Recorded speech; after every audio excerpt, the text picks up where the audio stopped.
take a plane to another plane, to another plane, to another plane, bumping Baka not nice while I'm trapping in the rain. All right. Shit. Here we go, man. This is episode number 38 of Oh, Ezza Trips Balls. getting And up there. it's December 2020. We're closing in on the end of this crazy, crazy year. And I'd like to welcome to join me in this endeavor, Mr. Zach Burry.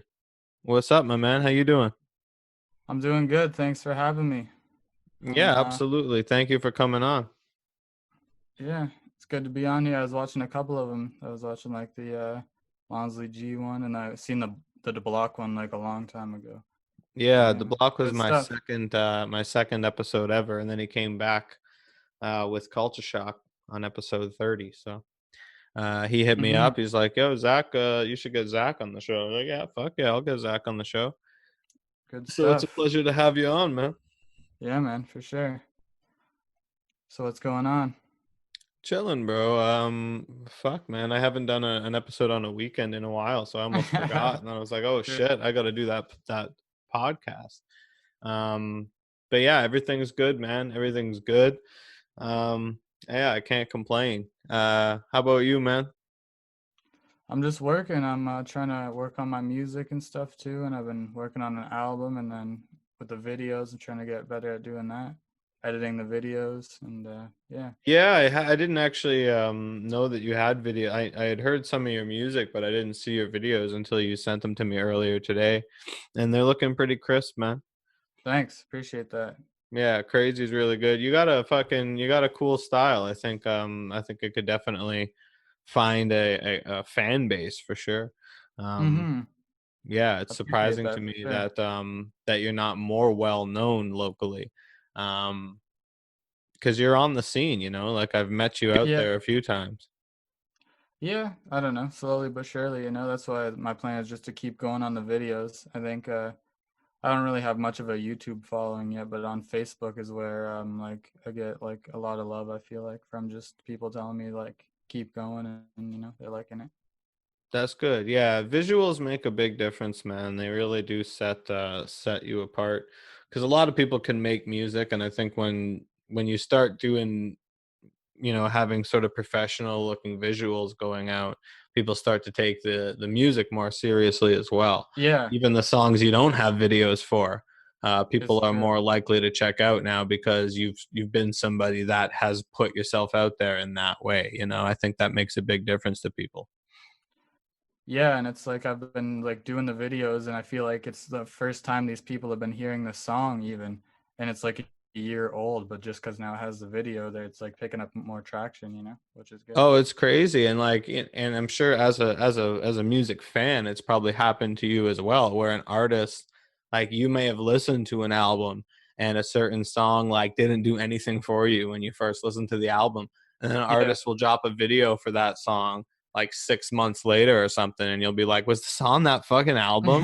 Like, I'm like, holy fuck, I just skipped right past that shit. So I Hmm. think, especially with local music, which people tend to listen to kind of more passively, and it's not any fault of their own. It's just like that's human nature. Like, here's a superstar, you're gonna pay close attention, whereas here's a guy that lives around the corner, you're kind of be like, oh yeah, this is Yeah. cool or whatever. So people kind of listen, listen a little more passively, and I think that when they then see that visual, they're gonna be like, hold on, I heard this. You know what I mean? They Hmm. want to remember having heard it, a lot of the Yeah, you're time. So I right. think it does help. Yeah, and I just like on Facebook too, it like kind of sets it up to just start playing automatically rather than if you hit the YouTube link. I feel like that sometimes is a little bit harder for people to get like an immediate reaction out of. Yeah, it's true. On Facebook, YouTube links aren't very they're not very friendly anymore. You know what I mean? Like, it used Hmm. to be YouTube links were like the only way to share videos. And then when Facebook started doing a Facebook video, the YouTube embedding got a little bit like choppier, like it made it a little bit more difficult for someone to just hit play. And, whereas the Facebook videos now just play as you're scrolling, more similar to like Instagram or whatever, right? Yeah. Um, so yeah, no, it's definitely a cool way to put your music out. Now, you've been you've been doing music for a long time. You know, the album that you kind of have out there is a compilation of your stuff from 2017 to 2019. Yeah, that's true. Yeah. You want to kind of explain how that came together and sort of your process and how over those 2 years, you know, you kind of worked on assorted music and then it came together in a collection, or was it always meant to be an album and it just happened to take that long because of life stirring you this way and that? What exactly happened? What was the process with that project? Yeah, I feel like it was a bit of me just getting my stuff in order, you know what I mean? Like I started writing and I'm like, okay, I might want to start putting some of this stuff out because I was like at that point I think I was writing it like from before, but then I just started to meet people who are also like into putting out hip hop as well, and like I met the people at Ill, and then like that's when I had the idea to make an album like from a while back. So I had some tracks that I had written, but then I eventually just ended up through like a mutual friend. I met this guy that put me on to like the one of the writer's block meets. I don't know if you remember that. Yeah, I remember those. So I linked up with them. That was a big lag, but yeah. So I ended up just I had the songs, and then it's progression, you know, like they were my first tries at making like a studio mixtape. I call it a mixtape because the actual original version that's not on Spotify is like 16 tracks long. And Okay. that has all of my tracks from like the SoundCloud. When I used to drop on SoundCloud, it has like my first track. And then it has like 5 or 6 tracks that aren't featured on I call it just like the streaming platforms version, which is an 8-track version. Right. But I had yeah, like some of my friends say that they like the early stuff better because they got like the early stuff remastered as well. And then Okay. the first track that I did, I totally rewrapped it, like and then I put it near the end in the like exclusive like extended cut. So it Okay. was you could tell of the progression in a way, if you know what I'm saying. Nice. Okay. Gotcha. And I don't know, yeah, it's just the way that it came out. I wasn't ready to make the album in that just one year, you know, because I was just figuring all this stuff out, and I still am. I'm still in the process of making my next album. I've been working on it for about a year. Well, it's good that you were at least aware. You know, a lot of people go through that phase of kind of just getting their shit together, starting to figure out how to, you know, make songs. You know, writing is one thing. A lot of people write, and then when it comes time to actually, all right, now I gotta create this, you know. A lot Mm-hmm. of times the end result can be different from what you imagined in your head. So it's an Mm-hmm. important process to sort of go through that, like, all right, I've written a bunch of songs. Now let's just try to record them without feeling like, okay, this is going to be my album or this is going to be my, you know, it's like you seem to Yeah. have been in that sort of beginner's phase with the awareness that you were in a beginner's phase. Um, Yeah.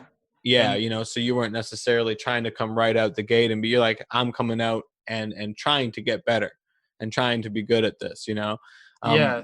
So and then it's and at what actually point did you come to like, all right, this is the collection. I'm ready to move on.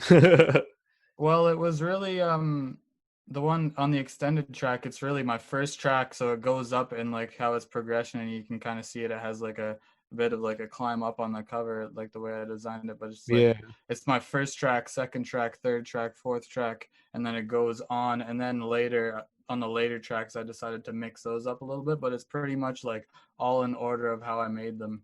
And everybody was just saying I was getting better, and I always just knew that I wanted to make like good albums. I was always a fan of listening to like complete albums, and Yeah. yeah, Yeah, me too. I'm definitely one of those guys where like the album is like an important thing to me. Or even if people want to do like an EP or you know whatever it is, like just the idea of putting together a body of work yeah, like a where the project. songs are kind of cohesive, a project, yeah, and like I really value that. And when other people also value that, that's like cut from the same cloth to me because it's like, yeah, I don't just want to make like songs or whatever. I don't just want to make hits. Like I want to Yeah, make albums. Like my favorite artists, I'm able to like put on their album and I get stoked, and I'm not listening to anything else in between when I'm listening to those songs. You know what I mean? Because like I Yeah. just value that experience so much, you know. So you're currently working on your first, what you consider to be, album. Yeah, well, this album was really interesting because it's actually like almost in a different genre. I'm actually making it like acoustic and like it's kind of like a folk kind of like indie vibe almost. Okay. Like it's like rock like based, I guess you could say. But I played the drums for it and I played the bass and I've had like some help with some guy played like some keys, like he was actually my guitar teacher. He helped me out with a few of the songs and he played bass on one of the tracks. So yeah, it's kind of like I play the drums and I'm making actually all the beats from scratch, and that's why I feel like I've had to, like, that's even going on to the progression. Like I've had to learn how to make all like the drum beats and everything line up, and like I don't know, just figure out how to make beats and do it easily. That's kind of what I want to get on the production side of things as well, because I don't know, because even on back on progression I was using like YouTube beats and I don't really like that as much. Yeah, no, I definitely feel that, and I always feel like I don't make beats. I went through a little, you know, time a few years ago where I made beats here and there, and like they were all right, but it was never like, I always felt like I was doing the art form an injustice because I didn't really put the time into it that needs to be put into really becoming a great producer, right? Mm-hmm. So for me, like wanting to make great rap music requires great production. So I've always outsourced that, been like, whether it's a homie that I consider to be a good producer, or finding somebody online. Like I don't usually like grab YouTube beats or whatever, but I'll find producers and then go to their page and then find more of their beats and Mm-hmm. try to find the shit that's less listened to or whatever. I say all that to say I've not been able to make beats myself to a level that I consider to be like up to my like writing abilities, because I've been writing for so long. Like I'm kind of an Mm-hmm. expert at rap song writing, but I'm not an expert at producing. So I don't feel like I'd be adequate to present my writing, right? And But I, you know, yeah. one day if I am able to produce my own rap music, I'm gonna feel like everything else I ever did wasn't really my my music. You know what I mean? Like I could imagine that once you're able to, from scratch, produce the beat, write the song, record the song, make the song. That's Mm-hmm. really like, I can only imagine the level of fulfillment that somebody must have being able to do that. So it's admirable that your goal for your first album is to be able to produce the whole thing yourself as well. Mm-hmm. Yeah, so that's why I feel like it took so long. Like I've been taking, like, it's been about a year and probably 3 to 4 months now actually on this. I was not like day in and day out obviously, but I don't know, just how you work on things, like. Yeah. But now I feel like I've been getting back into it and I want to drop it like soon, like within the new year, hopefully. Maybe like a month or 2 months in. That's dope. Does Because the album I have a got all name? the it is Brash Suggestions in Adolescence. Oh, nice. Okay. Mm-hmm. That's a rhyme. Yeah. Bars. Yeah. I thought it sounded pretty neat Yeah, anyway. yeah. But yeah, I like the Breadman though. I'm planning on making an album with him if he's still down for that. We were talking about like he was gonna produce it and that'll be my raps.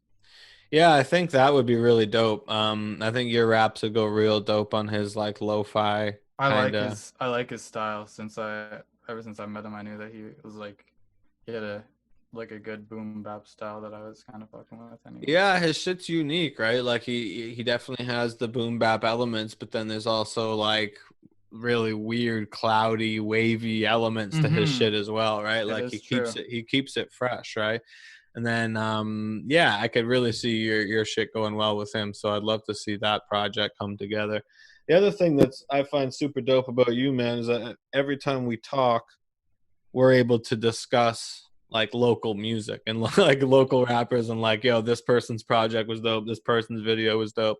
There's not too many people that I can talk to that I feel like sees everything. Like I try to see everything. I try to check everybody's shit. I try to like check everybody's videos and check everybody's projects. I'm like, all right, this For sure. and like you're somebody that every time we chop it up, I'm like, we have some more new local shit to talk about. It is true. Yeah, so I appreciate that you're kind of like somebody who sort of quietly like watches the scene. I see what's going on. And like try to find your way, creep your way into it. You know what I mean? Because you do have something to offer. And, you know, I think, yeah, it's almost time for you to really start pushing. And I think you know that, you know, as you're putting together this first real body of work that you consider to be your self-produced music. It is true. I don't know. I just want to keep going. Like I just want to make like some dope projects. You know what I mean? I feel like I've always liked the idea of just making music, and it's just what I've been good at. I feel like, and I've always liked like making, even like shooting videos and stuff. Like I did that a bit, but I've just kind of feel like the art like direction is kind of like what I'm good at. So I want to go more into that, and just like I'm planning on getting my own website pretty soon, and just keep working and find out how to efficiently work more. So I got a question for you, I guess. How do you stay efficient? Like how do you feel like keep up with good like goals? That's a good question. Basically, fulfill like them in the appropriate time. Yeah, I try to just do something every day, basically. Like every single day of my life, I am doing something, even if it's like something that takes 5 minutes. I'm doing something that is related to the goal of, you know, eventually monetizing music and podcasting and this whole thing that we all do. You know what I mean? Like I keep it at the forefront of my priorities, sometimes to a fault. But also over the years, I've learned to also kind of become more selective in my output. You know, I explain to people like an iceberg, right? Like my tip of the iceberg, like what I show to the world used to be a bigger ratio than what it is now. Like now it's like, here's all the kind of shit that I've done behind the scenes, and here's what I've selected from that to actually kind of put out and actually polish and actually the best build a rollout around and build a release around, right? So it's like there's like layers of work. There's like the doing the music, and then there's the sort of selecting the ones that are going to be my music and my releases that I really think are what I want to present to the world. Because a lot of shit you do, you're just like, all right, I'll try this sound, I'll try that sound. I used to just put all that out. You know what I mean? Now I'm like, okay, that was an experiment. This is like me really in my fucking bag, you know? So it's like there's the layer of making the shit, and then there's sort of like selecting the stuff that I want to put out, and then kind of planning the rollout for it. And then there's working on the rollout itself. Yeah, that's what I'm saying. Right? So it's like every day I'm working on one of those three things at some level of some project I'm working on. So it's like, you know, people are always like, how do you do so much? I'm like, honestly, I could be doing so much more. Like I still don't feel like I'm doing enough. Like if I was making money off this, I'd be able to justify spending, you know, 6 hours a day, 8 hours a day. You know, what I'm able to output now is based on fucking having put 15 years into it. First of all, you know, that's, I guess, a big part of it. And then second of all, like sort of refining myself down to like as much as possible to where I'm not constantly doing it, because it's not practical to be constantly doing it, right?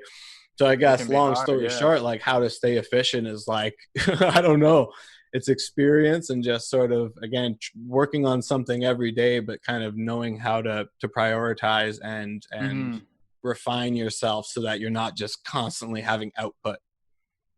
Yeah, that's true, for sure. I don't know, maybe, yeah, I feel like maybe I should be a little bit more selective on my output potentially within like going on within the years. It depends. Like I preach that to people, but it also depends on like what stage you feel you're at. You know what I mean? Like as much as I like talk bad on the fact that I used to put out everything, at the same time, I kind of needed to go through that. I needed to see people's like cold reactions to some things and good reactions to other things. You know, a lot of time, and you know, unless you put something out, you don't really know. Yeah. Me now, after having spent years of like putting shit out to different reactions and then like hiding certain eras of myself from the internet and starting over again and like this, that, or the other, I kind of have just, now it's become sort of a second nature of like, all right, this is me doing me, and this is me trying something else that's not really me, that can fit into to like the canon, or you know what I mean? It depends, right? Mm-hmm. So I think, you know, you may be, like I said, you were kind of in that beginner's phase in a very self-aware way, where you were, you know, not trying to put out an album, or not trying to, you knew that you were just sort of building yourself up and making stuff and trying to get better. Mm-hmm. So maybe you've already gone through that phase of just putting everything out, and now you're ready to be more selective. You know, I don't Yeah. think there is a right or wrong way. I think it's kind of just depends on what you've been through or what you've Mm-hmm. experienced.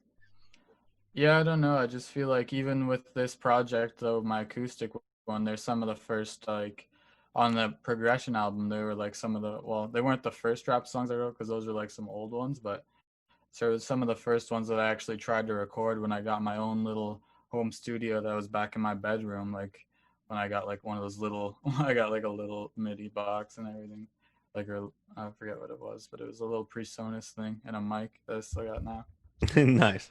But yeah, so then those are some of the first tracks that I had, and then this like next album that I'm talking about, Brass Suggestions and Adolescence, is some of the first acoustic tracks that I've ever really worked on and like tried to put into a body of work as well. But I still feel like they're like, I want to put them out because they're just some of like how I was feeling at a time. You know what I mean?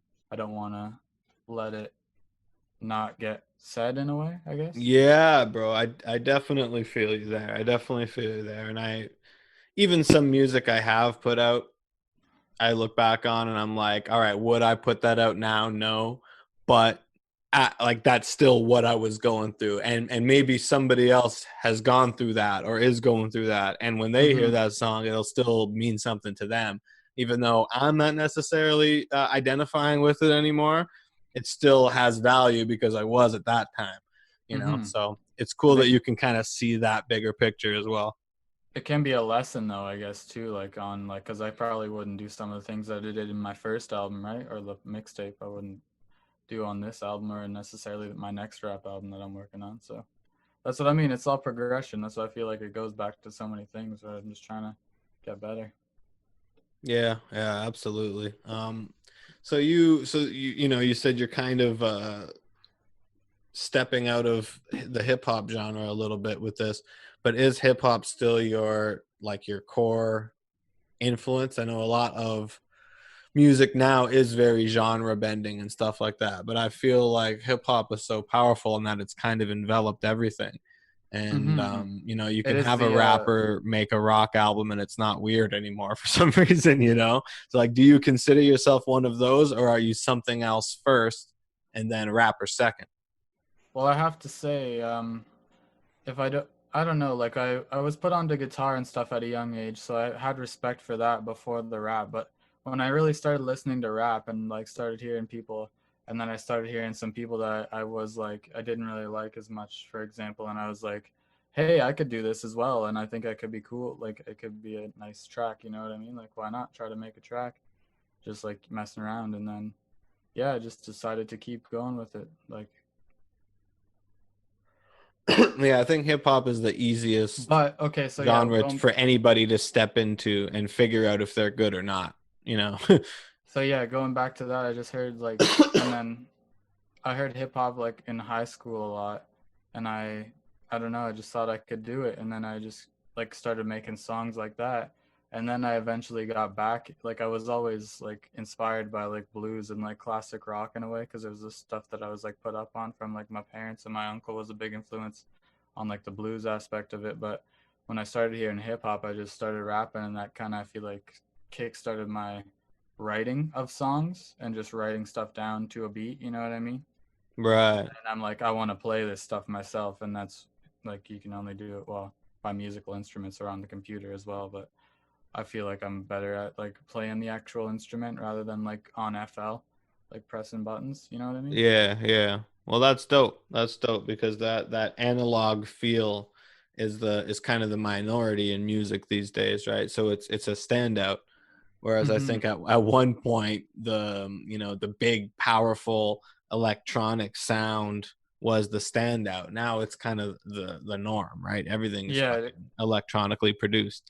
So when you come to the table with you know that acoustic or that whatever, actually playing an instrument, especially when it comes to live music, man, holy shit. Like I've seen a lot of live hip hop. I've probably seen, without being able to list them and without being forced to, I can probably honestly say I've seen more rappers perform live than almost maybe anybody on this earth. It's fucking close. I've seen a lot of fucking live rap performance, and I people think that can either have instruments with them or play instruments themselves is one immediate thing that sets rappers apart.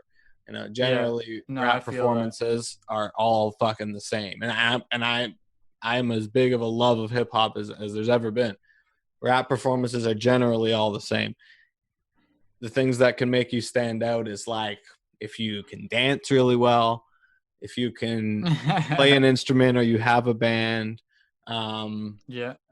if you've got some like fashion or costume or set piece that makes you stand out. Flexing. Yeah, exactly. Or if you got a big ass diamond chain, that fucking helps as well.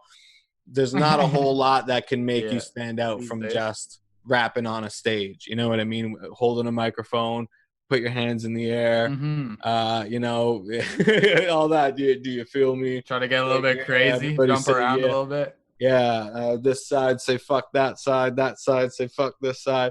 I mean, there's only so much you can do. Yeah. So it's interesting to see rappers, I've seen that before. and younger artists like yourself sort of finding ways to incorporate other things into the music, into rap music and into rap performances.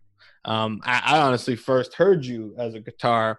The first time I saw a Zach Berry credit Oh, that's was a actually guitar true. solo. That's So I'm like, crazy. oh, cool. And then I saw another thing featuring Zach Berry, and I'm waiting for the guitar to start, and all of a sudden, this rapping fucking starts. Right? That's crazy. So I'm like, shit, okay. This guy's multi-talented, which is great. So it's cool that you are sort of finding your own and being able to incorporate all that into Zach Berry music. Yeah, no, that's the plan. I think that's really cool. I appreciate that. Yeah, that's what's up, man. So I imagine I was gonna ask how you linked up with the block, but we kind of already touched on the writer's block. I imagine that's probably where Yeah. you met him. So yeah, how I went to the writer's block initially was I met through a mutual friend. I met Pat Hearns, or like Patterns. I don't know if you're familiar Oh with yeah, him. yep. Shout out Patterns. And then yeah, he put me on to, because he knew about Ill from back, like, I don't know, he knew about them from back when. And then Yeah. they were just had their first writer's block meet, and then we went there, and then I was actually in a cipher, and it was with the block. I was spitting a written, and there's actually a video of it on my Instagram, but I was spitting it, and it was just like in a cipher, and like Dubs was there, and like Taco and Block was in there, and it was Chronic Spirit was in there, I think, as well, and maybe even Jones was in there. But yeah, and then I spit my written to this one beat, and he was like, he liked it, and he dapped me up, like after I was done, he dapped me up with a card. Like it was actually yeah, it was like some crazy shit, and then the people heard it, like people saw it, and then there was actually video of it, and then the people were like, "He hit him with the card," because they saw it, and I actually, like, we sampled that for the one song, "Dropping Jewels," at the end of it. That's the audio from our actual first interaction. That's fucking crazy. That's the last song I listened to before I called you. Yeah, no, you guys sound real good together. And honestly, when I saw you guys perform together at Johnny Open Armani's Space. show, yeah, I was like, holy fuck. Because like I obviously know both you guys, but I didn't you guys really brought it out of each other in the live performance, man.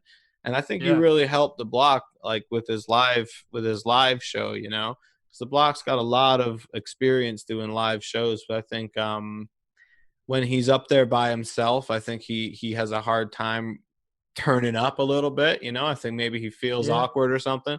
But having you up there with him and you two like feeding off each other's energy and shit, it made you both kind of fucking burst out of your shells. You know, definitely, I never definitely. saw you perform, period, and I never seen him perform like that. So it was great to see, man. So tell me a little bit about like your chemistry and your creative process working together. Your project called Similar Differences is perfect because anybody can look at you guys and be like, all right, what the fuck's going on here? Like, how did these two guys fucking end up doing work together? And yet your styles complement each other perfectly. Yeah, I don't know how it exactly happened, but it just we made a track. Like I wouldn't like he gave me the card, so I ended up hitting him up for like an interview eventually. We did it on one of my birthdays. I think that must have been like 2 years ago now. But so yeah, we linked up at an interview, and then I did a track which ended up being Seek to Be, which is one of our like I think that we played that at Upper Space, but it's one of like the ones that everybody is like they're one of their favorites anyway. And yeah, we made that, and then I did like I was always into like the kind of boom bap style, and I was picking out some of the beats, and he knew he flowed on it like very well. Like I don't know, and it was just because maybe because my voice was a little bit different than his, and his was low and mine was a little bit higher. Um, just Yeah. complemented it. I don't know. Yeah, People I say think that's a big part of it. Yeah. a couple of people say that they think that we sound like confident, like on stage. Like that's I've got a compliment saying that before. I don't know. It was a cool style. Like that's just like a moment in how I felt like as well. That's why I think it's a cool album. Like I feel like it's a good listen. We want to like promote it a bit more for sure. So check Yeah. out Simple Well, Differences. It's I'll be only on honest, I haven't Spotify. heard the whole album, but I'm going to.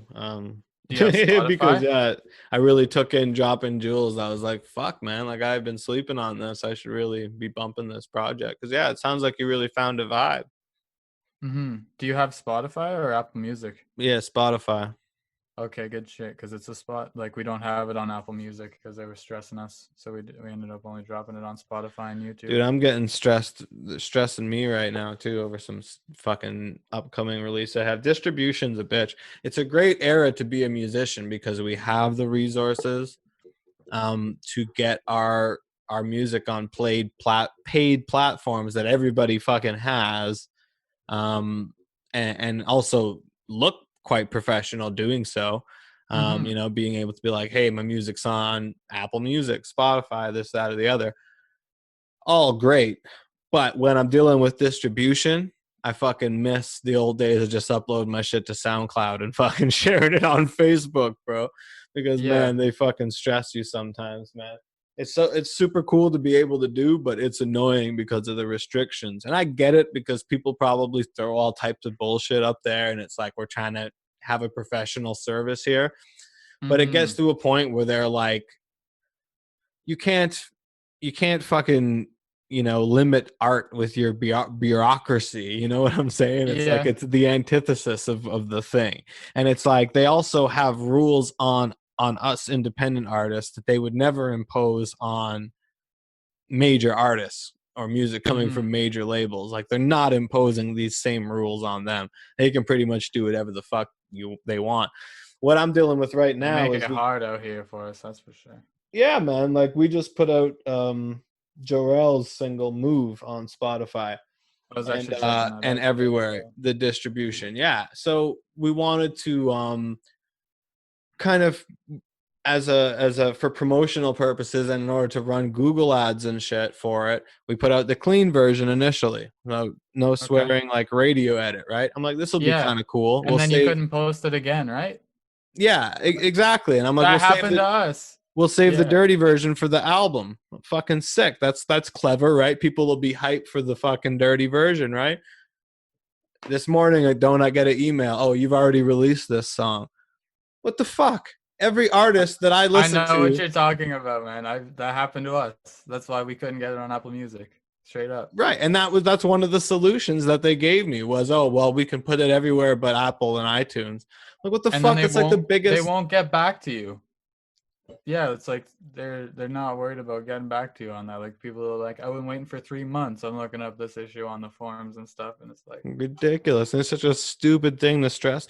Every artist that I I've know that's that's what I mean, right? You've seen it happen before. of It's course like they put out singles and then the same single is on the fucking album and they've got millions of streams on they both gotta of pull them. some strings or something. You gotta know, I'm Yeah, dude, you can literally see in some artists like under their popular releases, they'll have the same fucking song twice. They'll be like, one's the single and one's the one that's on the fucking album, and it's the same song. At least I had the decency to do a clean version, a dirty version, so it's not the exact same hmm fucking song.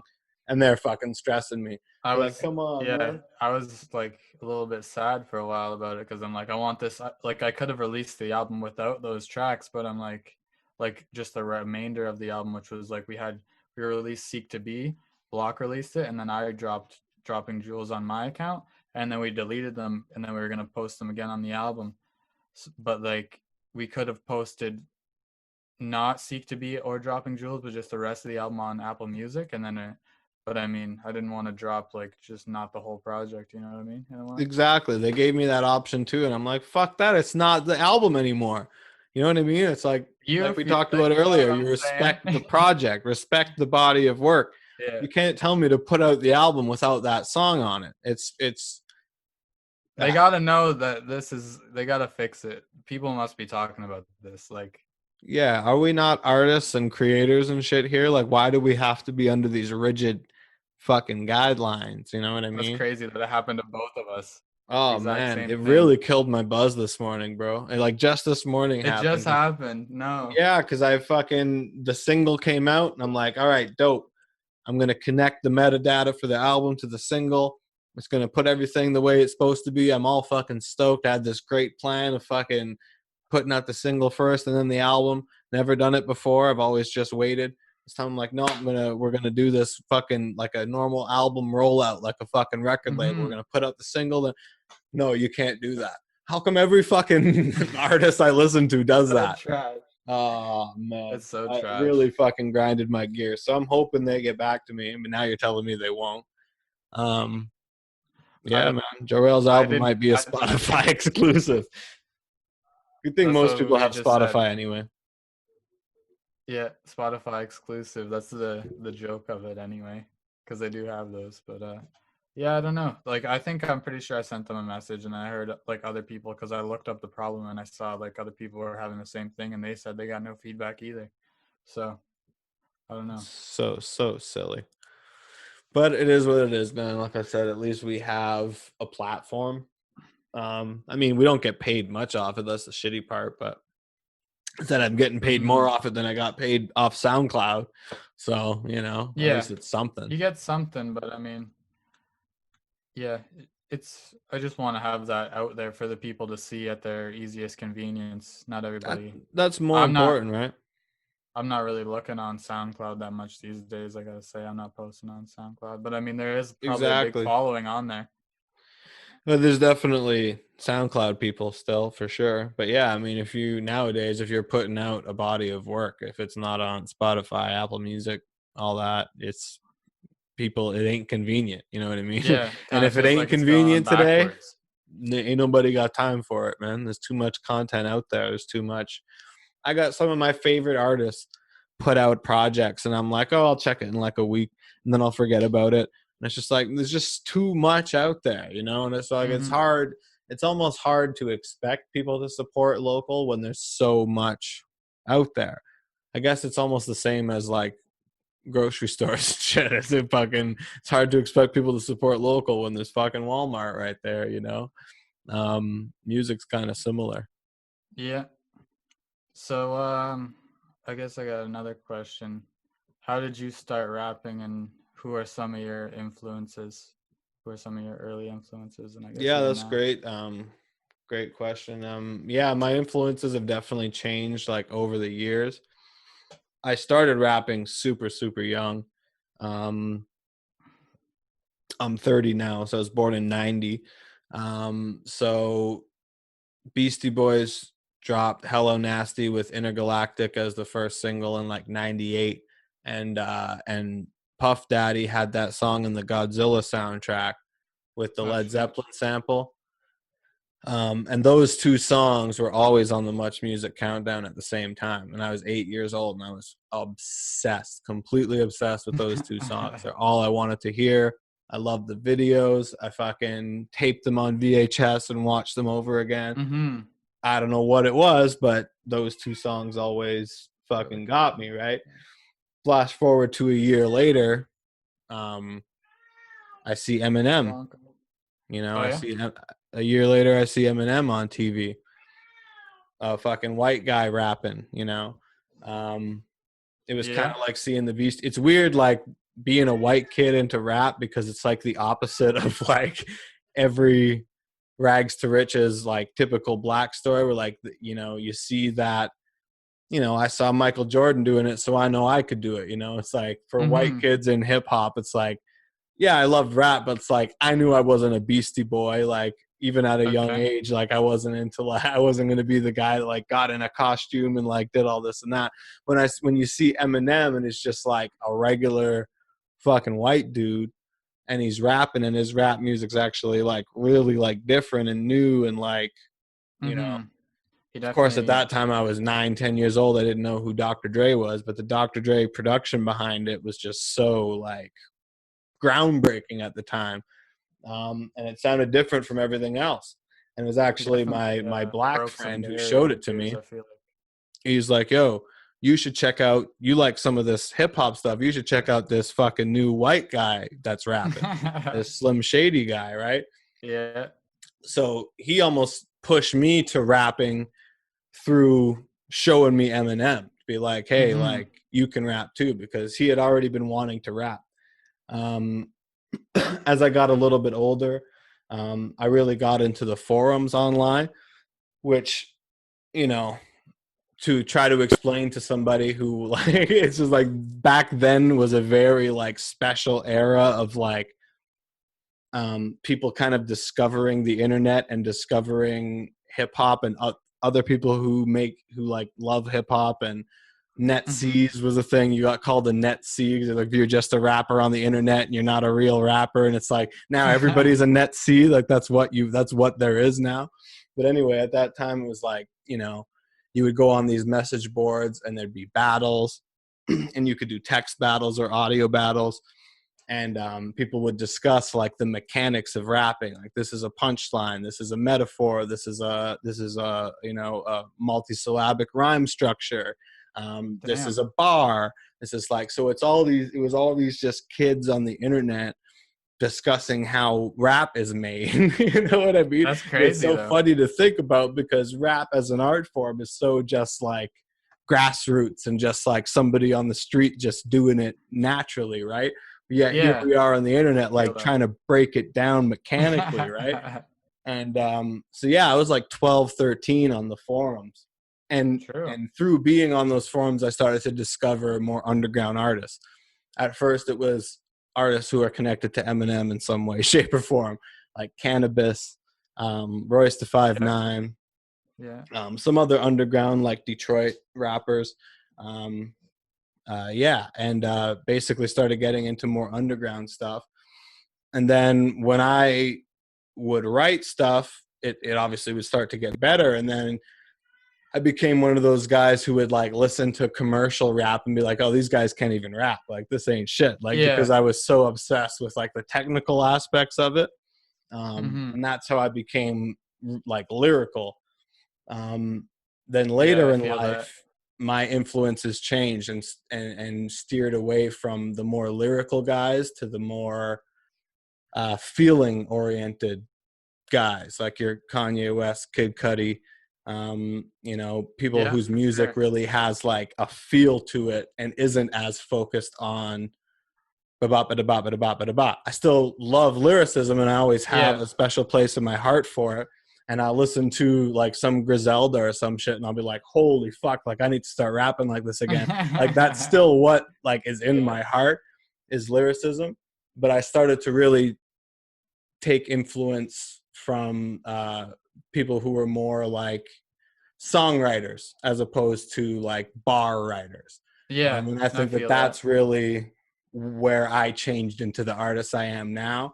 is focusing more on songwriting and taking influence more from people who make strong songs and albums rather than rappers who make really strong verses or whatever, which is sort of my early influences were more like battle, punchline, mixtape kind of shit. Okay. And then my later influences, yeah, is more like, you know, help people with their mental health and emotional. And then it also, at the same time, really ignorant trap shit I got into as well. It's like both ends of the spectrum. Because to me, that stuff is very much about like vibe and feeling as well.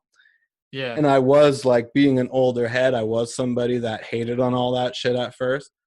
I was like, oh, they can't rap, blah, blah, blah. All these Southern rappers, like they're just doing gimmicks and they're just doing snap and clap, like simple music, and hating.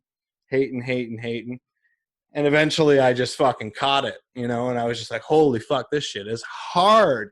And, you know, you get a little older, you start drinking and stuff, you go to places where this music's playing and you're like, holy fuck, like how was I not feeling this before? It's all vibe oriented, right? It is So really true. just like becoming as open-minded as possible to everything really like changed me as an artist, you know. So like it's an interesting question because like what my influences were at the beginning compared to what like gets me going now are so different, right? Yeah, and I'm happy that it's changed that way. Yeah. But yeah, so Well, it's you it's grow, right? You grow with your taste, and yeah, man. that's, Yeah, I man. don't But know. You at can't stay first, on the same like, you shit know, like forever. most people my age, it was Eminem, man. It was Eminem at first. Oh shit. Is that good? Can you hear me? Oh yeah, you're back. You're good. That was weird. Yeah, Yeah, man. man. How Pretty- about you? Who you listen to? Who really got Um, you to rap? who got me to? Well, some of my first, I remember like it was in grade 10, I believe, and it was in an art class, and these people were bumping beats on the speaker, and I think it was like they're playing like some ASAP Ferg at the time or something like that.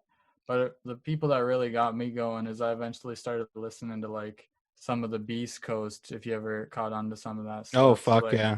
Underachievers and Flatbush Zombies. I've actually seen them live in concert a couple times, Me and too. I've met them before, Me like at too. the really. Yeah. Oh Uh, yeah. I was fucking huge into them, bro. 2013, 2014. I caught on to that stuff, and I was like, that I feel like that kind of really put me onto the boom bap style, and like Capital Steez is one of my favorites. Like I always thought he was like a sweet, like he just had kicked like such a cool style. And If you were in the building, you would have fucking loved this. Everyone oh who sees shit, this is that's crazy, man. yeah, this is by an artist named Generous. Shouts out to Generous from Toronto. I That's saw this at awesome. an art show and I was like, holy fuck, this man did a Capital Steez inspired like painting. That's fresh. And I had to cop it. Yeah. I fucking love Stilo. Yeah, those guys, I went through like a boom bap renaissance with those guys myself. Like, because by the time those guys came out, I had already kind of moved. Like, I loved like Kendrick and Black Hippie and all them, but I kind of moved on to like, not moved on. I still fuck with all that shit. But as I far was as like put what onto I them at listened to on a similar daily time. basis was less in the boom bap territory. And then those guys fucking came out and I was like, holy fuck, like this is that good like East Coast boom bap New York shit. You know what I It was mean? so Like, dope. but modernized and with all the like the psychedelic shit and like they're just great, Yeah. man. They're fucking fantastic. UA, I don't know what shows did you go to?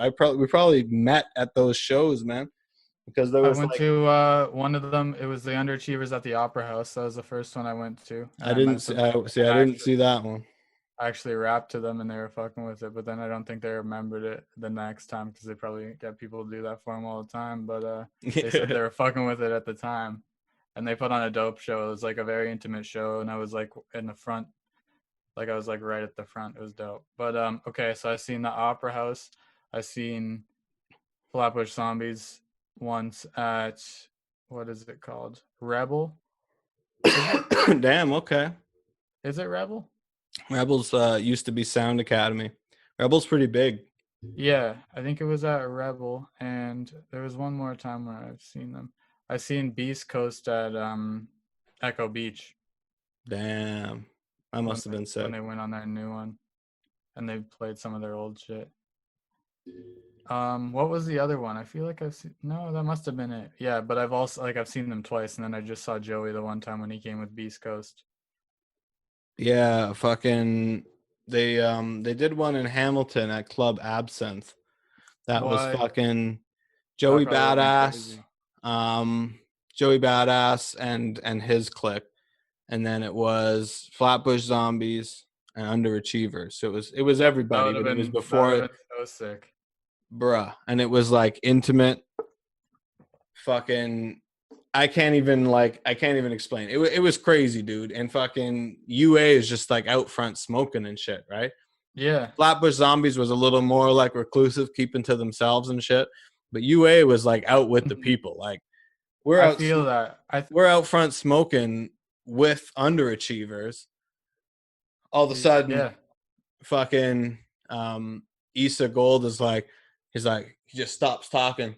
He's like, hold up, Michi's doing face off, and we all were like, oh shit. Like they got excited, like we would get excited as fans, you know what I mean? When they heard Michi doing face off inside, and we that's all high. fought like That's a like dope track. me, Chuck, and the underachievers all ran in together and were like That's moshing to crazy, dude. face off together in the crowd. I was like, what the fuck is going on? And God bless Chuck, God bless his rest his soul. He was 6'11". So when we saw them the second time, they remembered him because they came back to Canada and here's this fucking super tall That's dude with fresh. dreadlocks all hyped to talk to them again. So the second time was in Toronto at Phoenix. And I think it was Joey Badass, I've heard of their Absol. show. Flatbush was there, right? Or no? Was that a different one? I I'm don't pretty sure. remember if Flatbush was at the. I think they must have been. I heard that they were there before, but that was the show before the one I went to now. And Or the fucking one I yeah, went so they to. recognized us again. And then there was another one. No, I don't think they were at that one. There was another one I went to that was Joey Badass. But anyway, fucking I saw those guys when they were like in the prime of popping Young off. Like they were stages, just yeah. starting to get discovered and shit. Like I said, like Michi, like Face Off was like the poppin' song at the time. Like it was that new. That's such Um, a good track. I oh listen my back to god. that stuff now. Excuse me, America.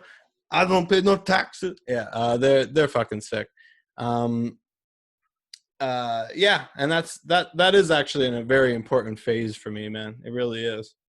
That's why like the discussion of my influences is such like even the answer I gave you was about fucking 10 minutes and it didn't really encapsulate Yeah, it all the didn't touch on it. stages of like shit that is so important to me in my like Hmm. becoming the artist I am, and I got to say those guys have a big fucking part in it too, especially with the Yeah. incorporating like psychedelic and like spiritual themes into like hard Mm. music.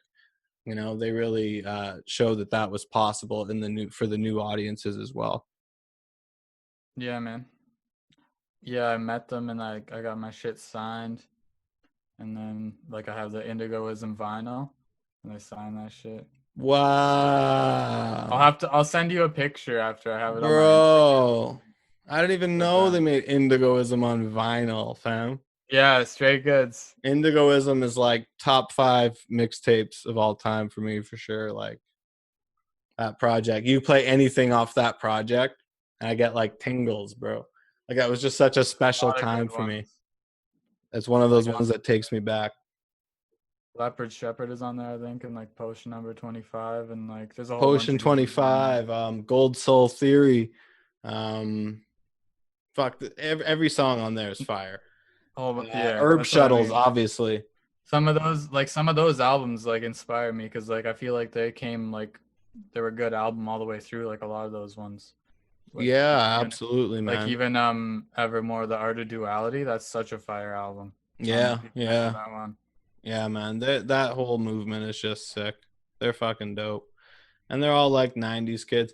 And then, One of the yeah, uh, one of the first rap shows I ever ended up seeing was it had Vince Staples, Danny Brown, Tyler the Creator and ASAP Rocky at Echo Beach. Holy fuck. And at the time, and that was the first rap show I ever went to. That's fucking big, bro. That's a big lineup right there. Mm-hmm. That's like, yeah, that's some legend status shit, man.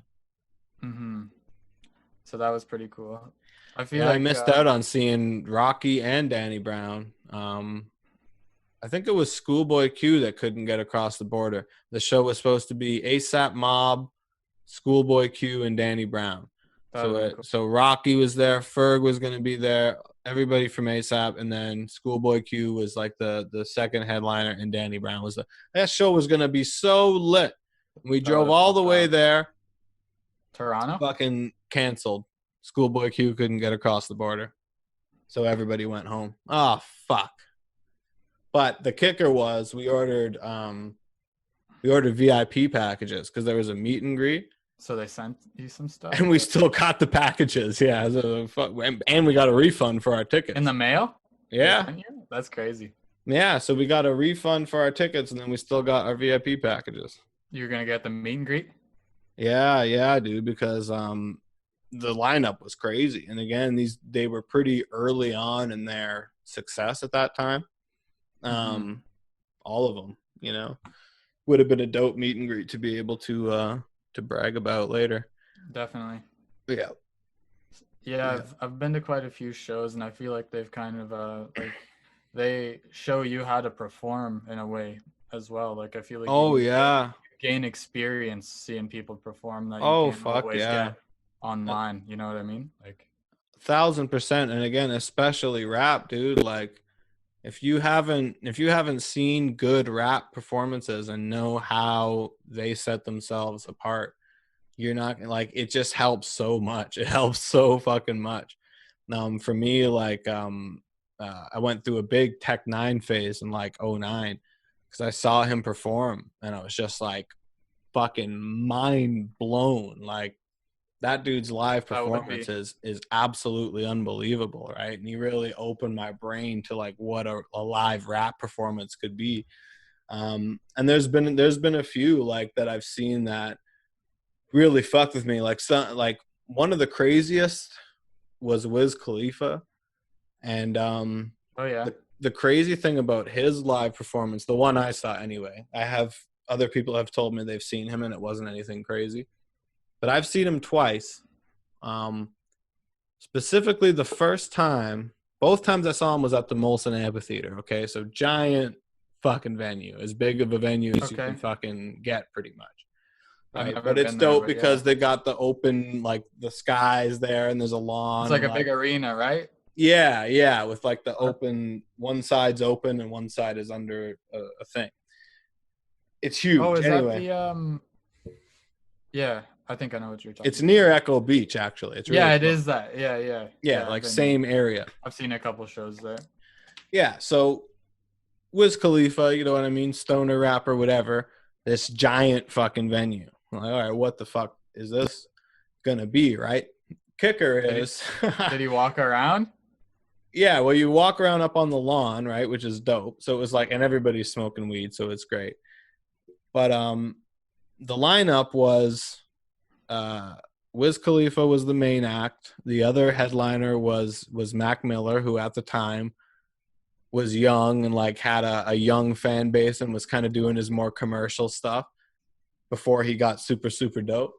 And before Mac Miller was Kendrick Lamar, who didn't have Good Kid, Mad City out yet. It was like Section 80 Kendrick Lamar. Okay, that's insane.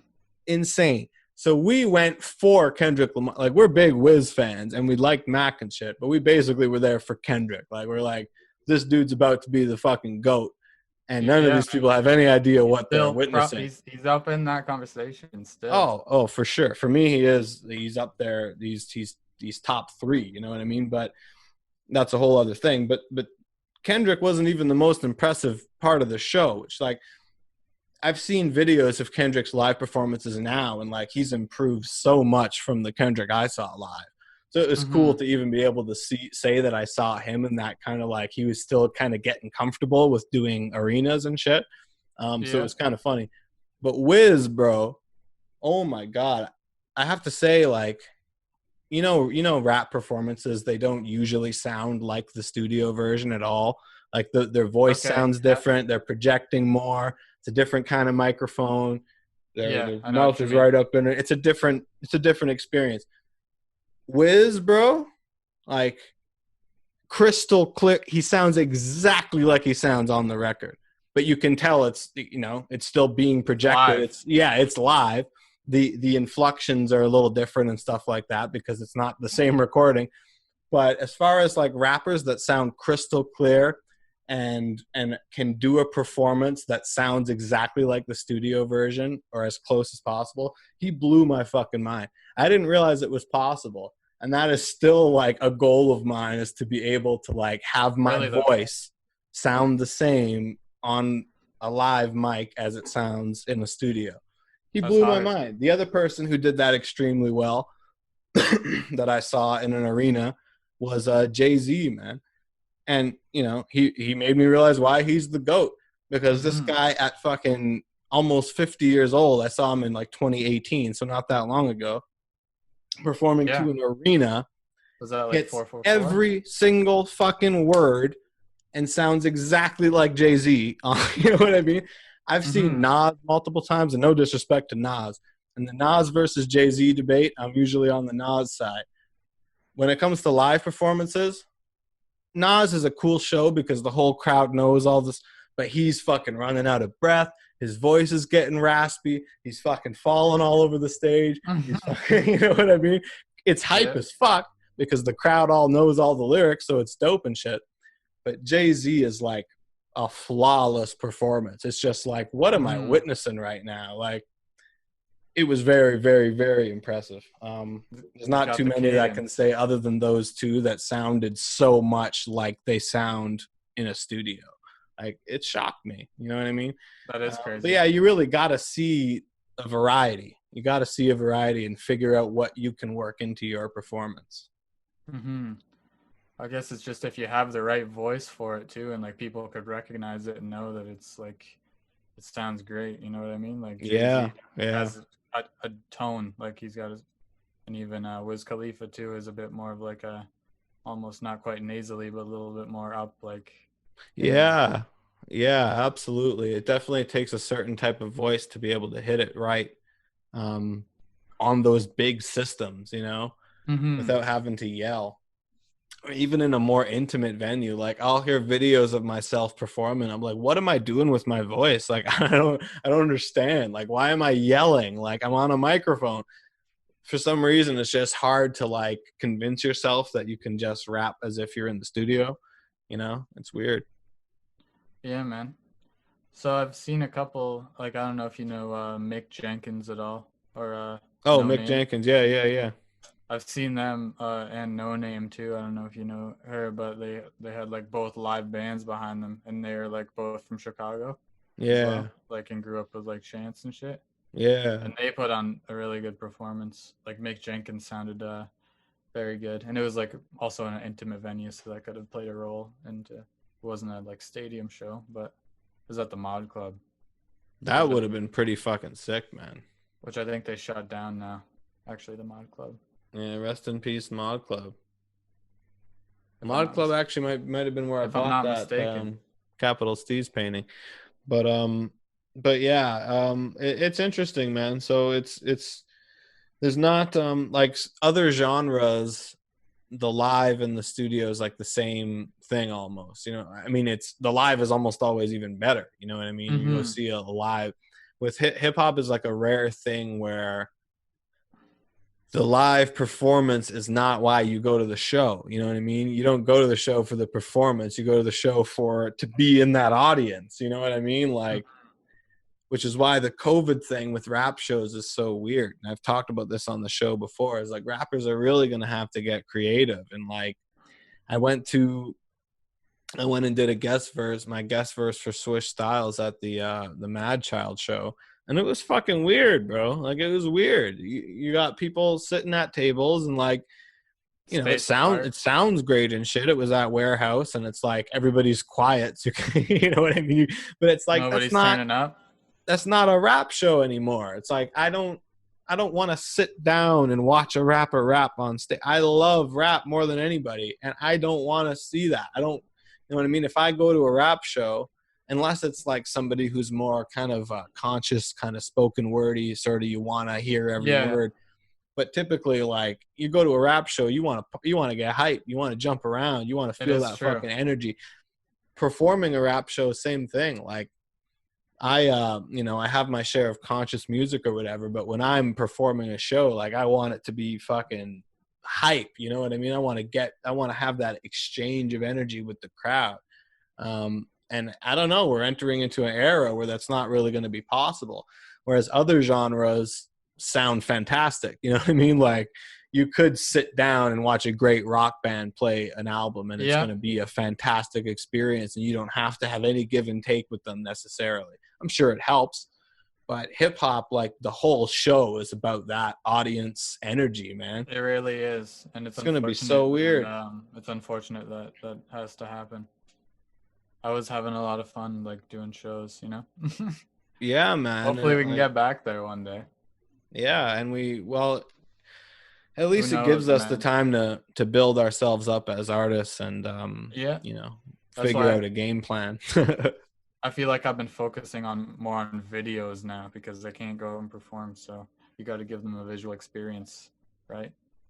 Yeah, I mean, videos is going to be it, right? Like even um, figuring out creative ways of doing like a virtual show or a virtual concert is going to involve being a good videographer, being a good editor. You know what I mean? It's like that wasn't the case before. So it's like this whole DIY. I've always support the DIY thing. Like just when it comes to music, just fucking do it yourself. There's certain things that you can pay people and outsource, and I do it when I need to. But anything that I can do myself, I try to do myself. And in this kind of new era, there's going to be more we have to do ourselves now. So Yeah, it is I true. have to learn to do our own videos and all that shit because there's going to be less resources. Yeah, I guess we're all adjusting in a way to the new, like however this is gonna go. I don't even know what to think anymore. You just gotta keep doing you, and hopefully one day we'll get back out there. And Yeah, yeah, it's almost better not to think about it hmm at this point 'cause it's just too confusing. I just want it to be over, man. Just tell me what I got to do to make it over, you yeah, know? really though. Yeah, honestly. But I think if we're going to touch on that topic, I will say that we're getting off pretty easy in Canada. Um, I feel my life is pretty much still normal, which is great. Yeah, Other than there's some annoying stuff, for sure. But I don't yeah, feel my freedoms being too hinged upon or restricted. Um, like some places in the world seem to be having going on. So it is what it is, yeah. man. If it's all You just working together, let's work together.